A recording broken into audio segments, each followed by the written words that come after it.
É um prazer conversar de novo com o senhor, sempre um prazer. E é aquela história de sempre, né? Muita gente aproveitando dessa patologia, dessa crise econômico-sanitária. Espero que o senhor esteja bem, mas sempre o povo sendo usado, manipulado. E agora o Lula aparecendo em tudo quanto é lugar, dando entrevista em tudo quanto é lugar, dizendo que não aceitaria, por exemplo, uma aliança com o senhor ou com a Marina. Eu acho que é sorte sua, né, Ciro, ou não? Ou é engano meu? Bom dia, Datena. Um forte abraço à gente querida que está na Bandeirantes, aí em São Paulo, que está sofrendo muito, mas no nosso país como um todo. O Lula não está nada bem. Ele não está nada bem, é só a gente ver o que ele anda falando. É uma expressão assim, de um ódio muito grande, e parece que é um ódio que está transbordando para o povo brasileiro. E você tem razão na introdução do assunto. Nós estamos aqui, pelo menos na minha cabeça, no meu coração, com uma hierarquia de problemas que faz com que isso fique tudo muito pequeno. Você tem uma crise de saúde pública que é a pior do século e tende a ser a pior da história se nós ultrapassarmos ali as 80 mil mortes que aconteceram na gripe espanhola no ano de 1918 do século passado. Em cima disso, como a única solução viável é um isolamento social radical, a economia brasileira está indo em pandarecos, está sendo destruída, empregos aos milhões estão sendo destruídos e o crédito não chega, as microempresas brasileiras estão já sem fôlego, e isso tudo é o que tem me levado a participar do debate. É claro que o desdobramento de tudo isso tem uma repercussão política.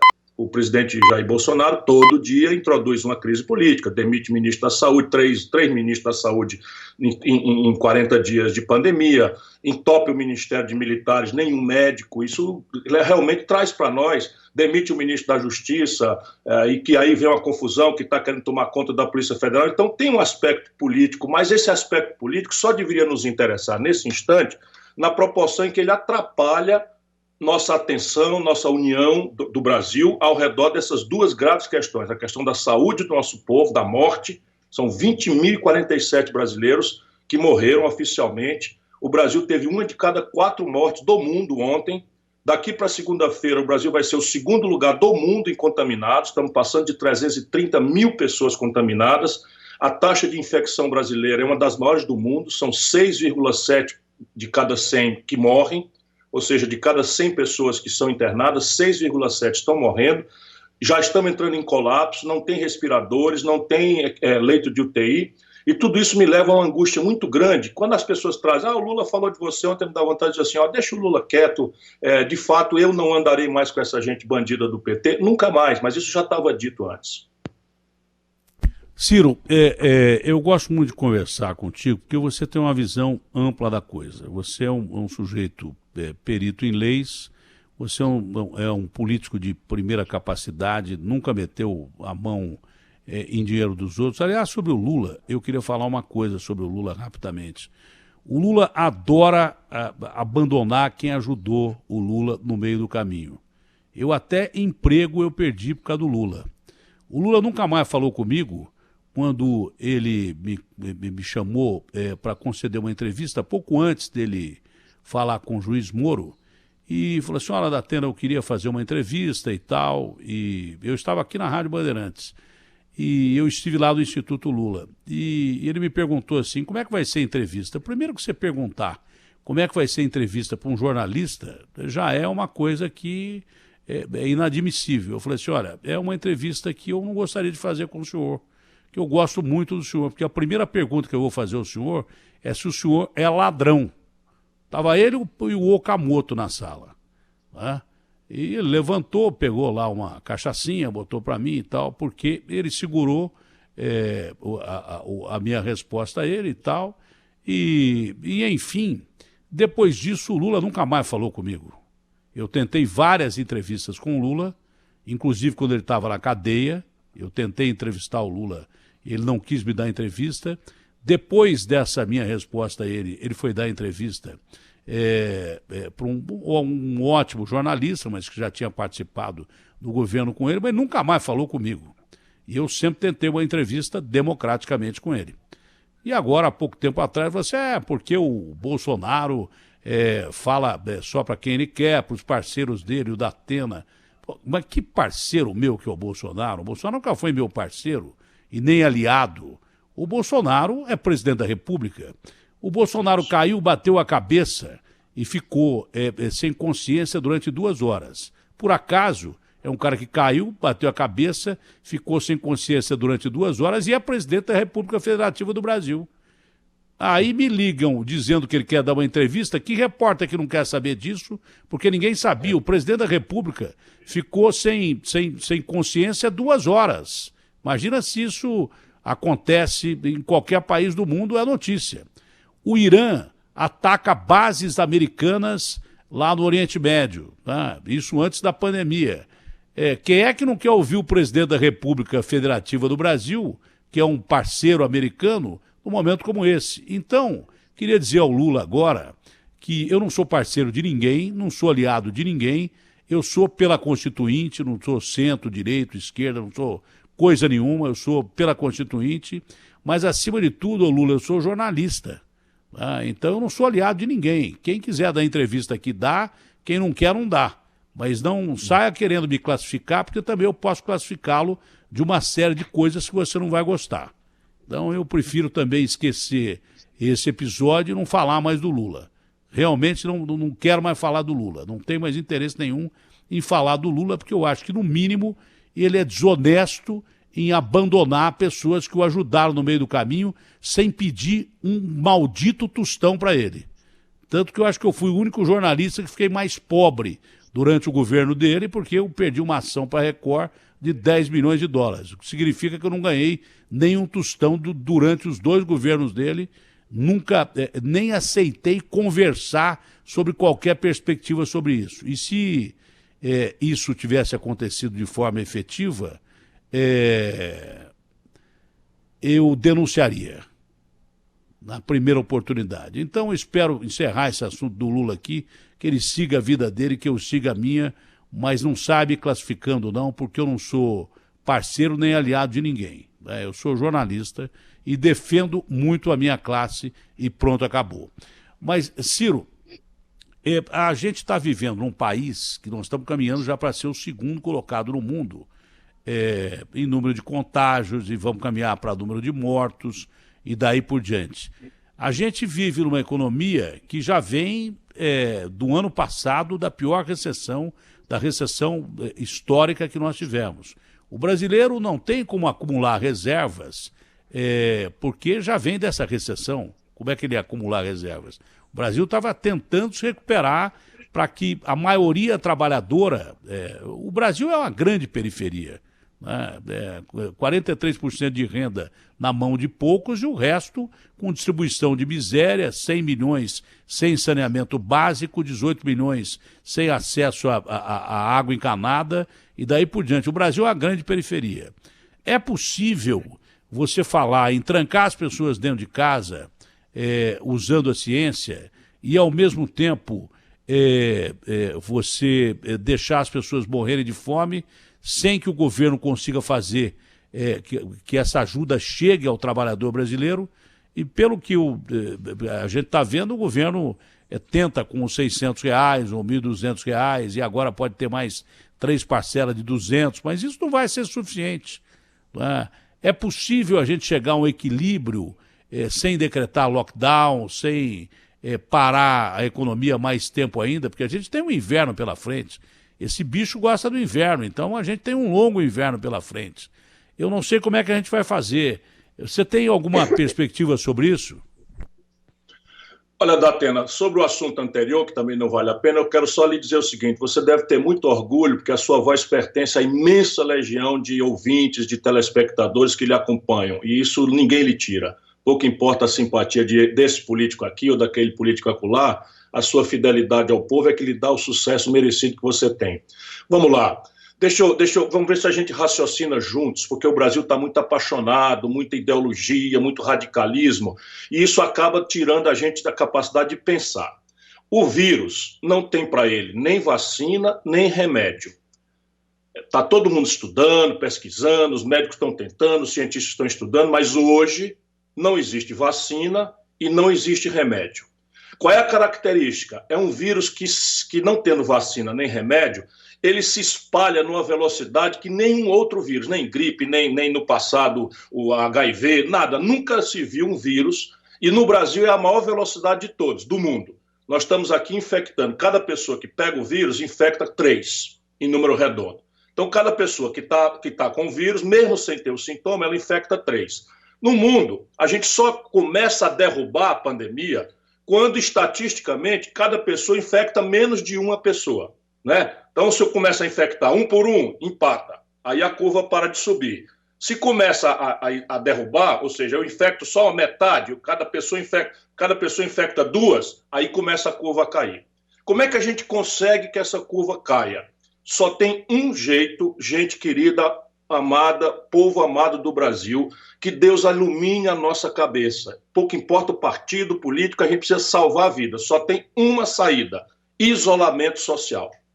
Isso quer dizer o seguinte, que se essa for a única saída, a economia vai colapsar. A gente não tem que ter medo de entender isso, porque se a gente não entender o problema, nós não temos solução.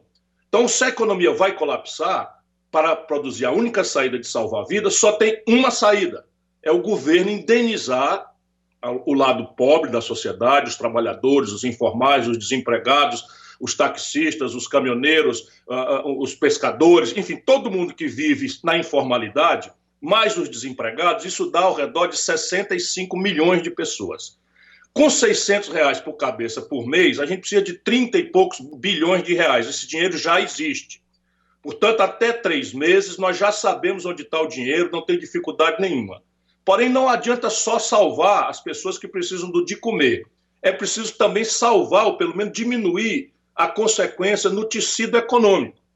E o tecido econômico começa pelos mais pobres também, a micro e a pequena empresa, aqueles que faturam até R$360 mil por ano, que dá R$36 mil, dá R$30 mil por mês. Essas pessoas, essas pequenas empresas, têm que ser salvas. E aí você tem um punhado de providências. Essas é que não estão acontecendo, Datena.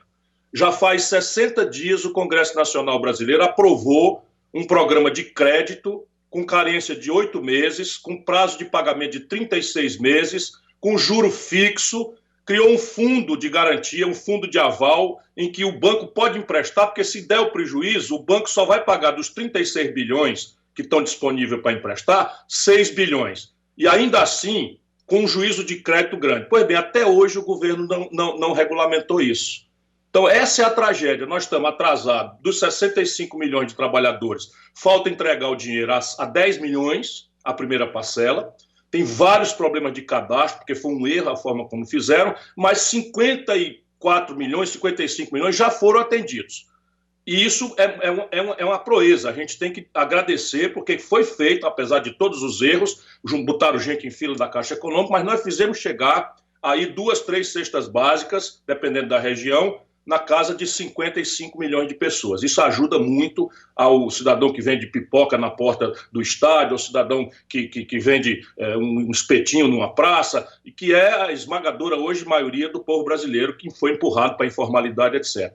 Agora, o crédito e as políticas de compensação, por exemplo, não tem sentido você exigir das empresas que elas façam obrigações tributárias acessórias. O que é isso? No Brasil, você gasta entre 120 e 150 dias econômicos para fazer as tarefas de pagar imposto. Você tinha que fazer, aqui no Ceará nós já estamos fazendo, você adiar tudo isso. Isso economiza para a empresa. Você tinha que fazer uma linha de crédito, que é essa que já está aprovada, e é pressionar, você tem uma voz importante, pressionar o governo para regulamentar, porque o dinheiro está ouvindo a conversa, só são 36 bilhões de reais, eu digo só, não é que não seja muito dinheiro, mas para o cofre da União esse dinheiro existe, ele está no Tesouro.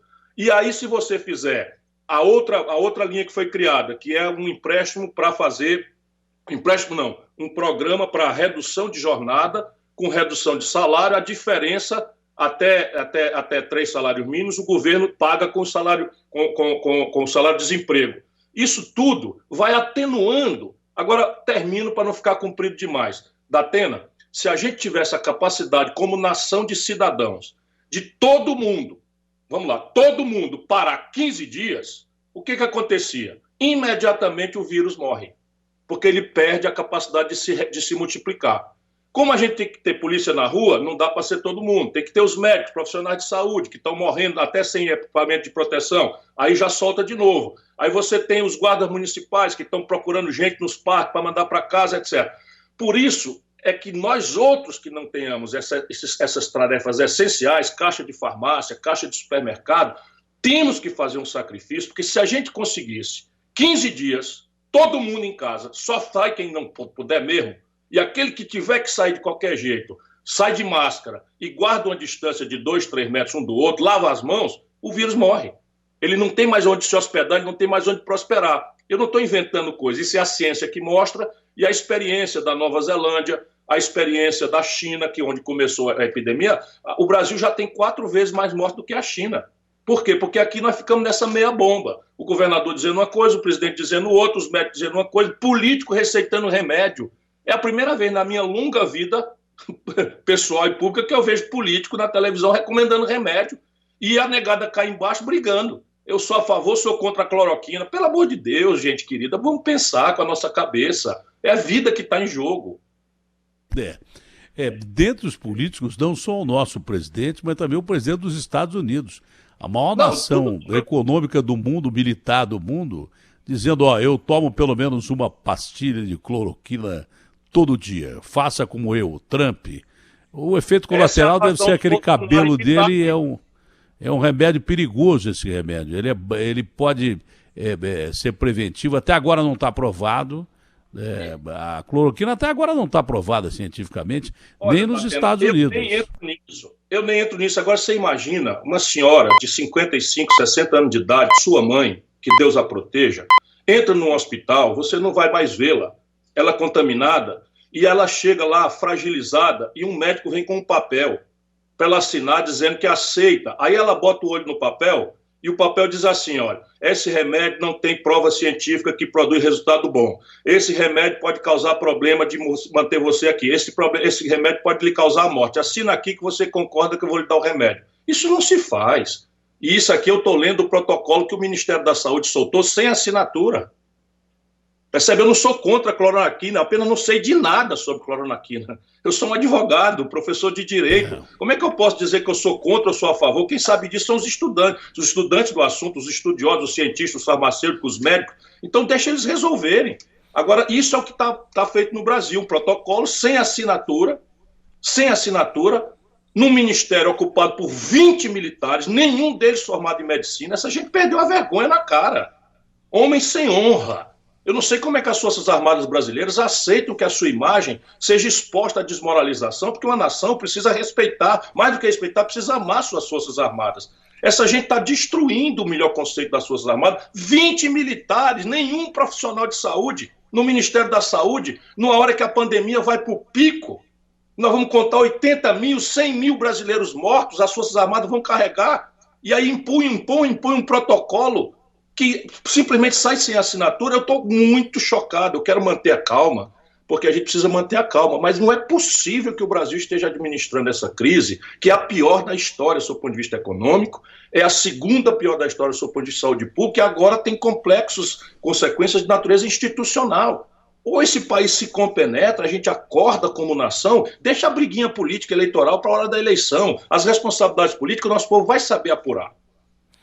Bom, pensando nesse aspecto, São Paulo, desde há muito tempo, bate no peito que é o estado economicamente mais rico da nação.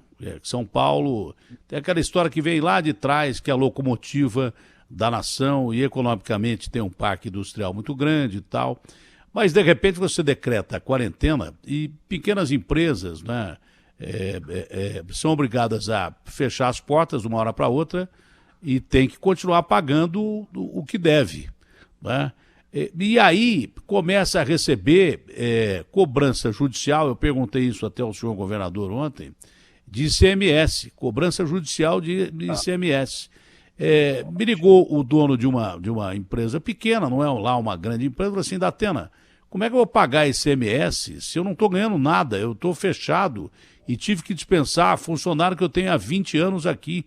Como é que eu posso ser cobrado na justiça por uma coisa que eu não tenho como pagar e eu não vou mais conseguir abrir as portas? Eu perguntei isso até ao senhor governador Ele disse, não, a queda de arrecadação do Estado é de 10 bilhões. Ora bolas, mas é uma coisa natural, se você fecha a economia, você vai perder a arrecadação, porque como é que o cara vai te pagar? Mesmo que ele queira te pagar, ele não consegue te pagar, não é isso? Então, partindo desse princípio, por exemplo, existe uma perspectiva agora do Estado de São Paulo, que é o mais rico da nação, decretar lockdown na sua maior cidade, que é a maior cidade do país e uma das maiores cidades do planeta. Cabem aqui vários estados e até alguns países da Europa. Decretando lockdown, também não teria o Estado de São Paulo o dever de indenizar, como faz o governo federal, os seus cidadãos? O governo de São Paulo, que é um governo rico, não poderia ajudar do mesmo jeito que o governo está tentando fazer, o governo federal, com falhas ou não, está tentando fazer? O governo de São Paulo não teria esse dever de indenizar o seu cidadão que vai ficar em casa? Tem, sem dúvida. E é a única forma de fazer. Deixa eu dizer para você, a queda na arrecadação brasileira está dada. Ela não está dada só porque os governadores estão determinando o lockdown. É que as pessoas, ou estão determinando o isolamento, as pessoas não querem ir para a rua. A esmagadora maioria, 50% da população, mais 1, mais 2, mais 3, dependendo da estatística, que no Ceará já chegou a 70% em março, agora caiu. As pessoas estão com medo, com toda razão. Nós estamos dizendo para elas que o vírus é selvagem, que o vírus mata. O que nós perdemos foi a capacidade de uma ação coordenada que provocaria, se nós tivéssemos sido radicais na hora própria, tínhamos parado só 15 dias, já estaríamos saindo hoje. Volto a dizer, é só olhar o exemplo da China, é só olhar o exemplo da Alemanha, olhar o exemplo da Coreia do Sul. O melhor êxito de todos foi a Nova Zelândia, porque são exemplos de o que você tinha que fazer. O mau exemplo é o que nós estamos seguindo, que é os dos americanos. Então, o presidente da República dos Estados Unidos ficou relativizando o problema, desconsiderou os relatórios de inteligência, começou a brigar com governadores e fecha para cá, não fecha para lá, fecha para cá, não fecha para lá. Resultado, eles hoje têm 1.600.000 pessoas contaminadas, é o epicentro da crise no mundo, e quase 90.000 pessoas morreram nos Estados Unidos. É para lá que nós estamos indo. Daqui para segunda-feira, o Brasil, que imitou o Trump, nos piores erros, está indo para lá. Aqui no Ceará, Datena, estão proibidas, por lei que o governador propôs, e a Assembleia votou por unanimidade, menos 2 deputados que seguem a linha do Bolsonaro, do partido dele, a Assembleia proibiu a execução de imposto. Está proibida a execução. Mas quem não tiver essa lei pode pedir ao juiz. Por quê? Porque o estado de pandemia, o estado de calamidade pública, que está oficialmente declarado em nível federal e em nível estadual em São Paulo, dá também ao empresário o estado de necessidade para que ele não possa ser cobrado daquilo que ele não deu causa. Portanto, é pena que o governo execute. E agora mais uma informação. O Congresso Nacional votou, teve uma grande confusão, o Guedes foi, o Guedes voltou, mas agora chegamos a um entendimento e o Congresso votou e, inacreditavelmente, está dependendo apenas da sanção do presidente da República, embora o Guedes já tenha concordado, um socorro aos estados e municípios que vai tentar indenizar com o governo federal as perdas de receita que os municípios e os estados tiveram com a pandemia. E São Paulo é o estado que vai mais receber do governo federal. É muito importante que o paulista saiba disso. E a gente que é oposição ao Bolsonaro não pode ser, vamos dizer, desonesto de não dizer que houve um acordo, o governo acabou concordando, ainda falta o Bolsonaro sancionar. Mas ontem, na reunião que o Bolsonaro fez virtualmente com os governadores, ele se comprometeu de sancionar. São mais de 60 bilhões de reais que a União Federal vai distribuir para os estados e municípios na direção de compensar as perdas de receita que os municípios tiveram com a pandemia. Portanto, nada justifica que você execute pequeno e médio, seja lá quem for, empresário que não está podendo faturar, e, portanto, é causa de força maior. Nenhum juiz que sabe ler vai permitir que uma execução dessa prospere. Portanto, é um erro estratégico que o governo de São Paulo está cometendo. Se São Paulo é o estado que mais vai receber com a sanção do presidente da República, eu estou começando quase a entender a amabilidade do governador João Dória para com o presidente da República ontem. Eu até falei, olha, os dois tiveram uma posição de estadista. O Bolsonaro meio cansado e tal, mas não agrediu o Dória como agrediu da outra vez que houve reunião do presidente com os governadores. E o Dória agiu como estadista, dizendo, olha, não queremos guerra, porque guerra todo mundo perde. Seria porque o Estado de São Paulo, dentre todas as unidades da federação, é o que está recebendo mais verba, o que não deixa de ser justo, porque aqui é o epicentro da crise, mas teria sido por isso que houve aquela amabilidade do governador de São Paulo em relação ao senhor presidente da República? Seria por isso, Ciro? Não creio que seja só por isso. Isso cria um ambiente mais positivo, mas eu acho que os dois estão sentindo o peso da opinião pública. A população brasileira está muito machucada e não está entendendo nada dessa brigalhada política mesquinha ao redor de uma pandemia que está matando milhares de pessoas e que pode matar muitos mais milhares. São seres humanos, são pais, são mães, são filhos, são irmãs, são parceiros, são esposas, são maridos, porque a gente não pode também ficar nesses números como se fosse gelado. E o desastre econômico. Olha, Datena, nós vamos conversar, se eu tivesse privilégio, ali para setembro. Em setembro, o desastre econômico brasileiro vai estar de um jeito que simplesmente ou todos nós damos a quem puder, a proporção do que puder, uma colaboração, ou o Brasil estará ameaçado de se dissolver como nação. Estou falando de saque em supermercado, de convulsão social, porque não estão fazendo, não estão entendendo. E talvez a reunião de ontem marque um pouco isso. A força com que a opinião pública indignada está forçando os políticos a deixarem de lado as diferenças, e nós somos diferentes, para tentar achar um mínimo de consenso para enfrentar o que interessa, as mortes e o desastre econômico.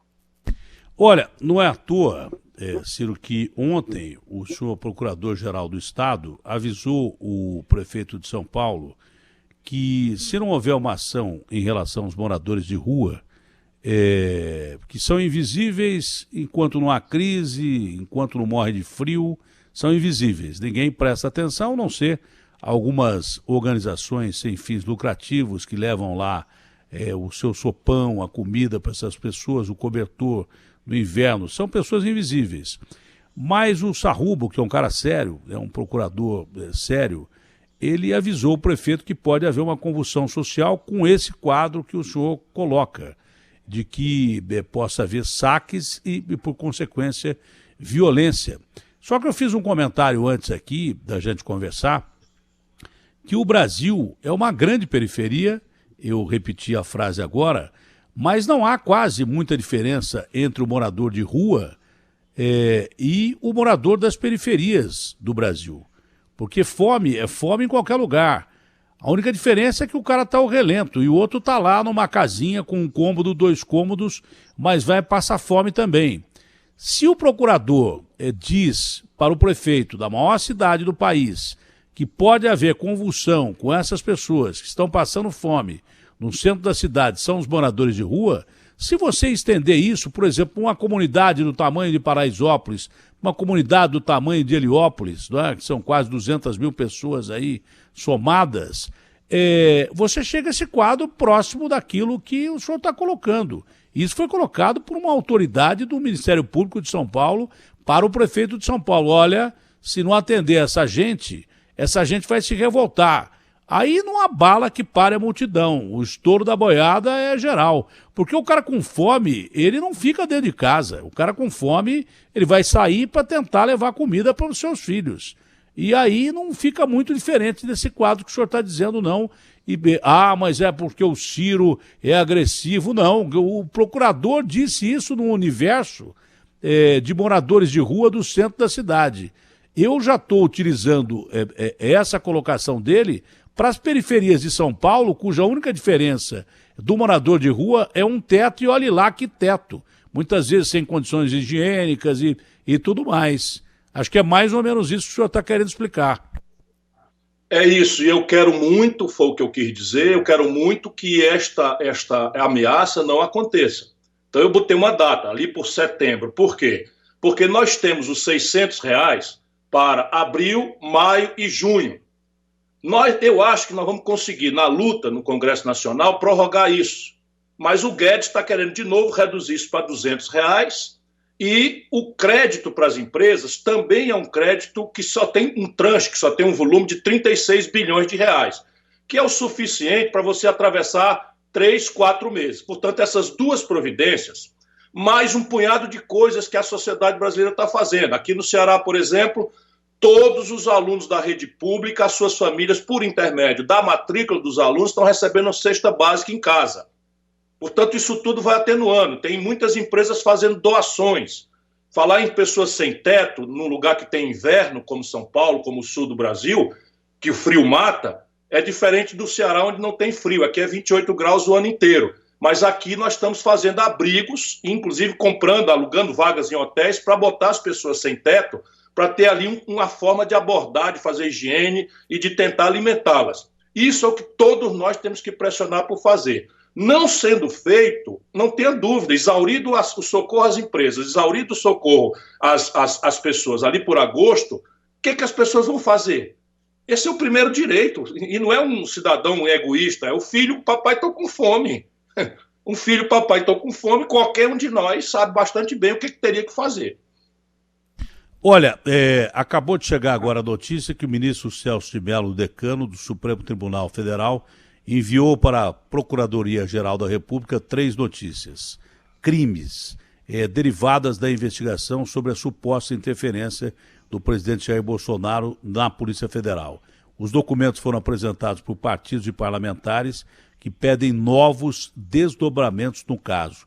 Entre as medidas solicitadas estão o depoimento do senhor presidente da República e a busca e a apreensão do celular dele e de Carlos Bolsonaro para a perícia. Essa é a notícia que acabou de surgir, Ciro. Não faltava mais nada, nós estamos conversando aqui no limite dessa tragédia social e econômica e de saúde pública, e isso me preocupa muito, a escalada da crise política. Quer dizer, não há prudência, não há um mínimo de respeito à população. Às vezes eu penso, Datena, que tem gente em Brasília, e aí isso é muito da característica de certo tipo de militar, querendo criar o caos, porque o caos é conselheiro do apelo à ordem. E tudo que o caos acaba fazendo é a vocação ou a predisposição das pessoas ao autoritarismo. Eu espero muito estar enganado, mas estão brincando com o fogo do nosso país. Bom, Ciro, como sempre, foi um prazer conversar contigo, foi muito esclarecedor esse papo com você. Você é um brasileiro de verdade, que pensa como um brasileiro de verdade e não tem trava na língua. Você fala aquilo que pensa e fala com o coração, e sempre quem fala com o coração está mais perto da verdade. É o que o Churchill já dizia, na dúvida sempre diga a verdade. E você é um cara que, um estadista que permeia a sua vida por isso. Foi um prazerão falar contigo, um abraço e que Deus nos ajude. Muito obrigado a você que dá sempre voz ao nosso povo sem voz. E a você, paulista, meu irmão, minha irmã, você brasileiro, se puder, pelo amor de Deus, fique em casa. Se não puder, põe a máscara, guarde o distanciamento social, lave as mãos. Isso é uma má fase, mas nós precisamos ajudar que a gente derrote esse vírus. Um abraço para todos. Obrigado, Ciro, foi um prazer.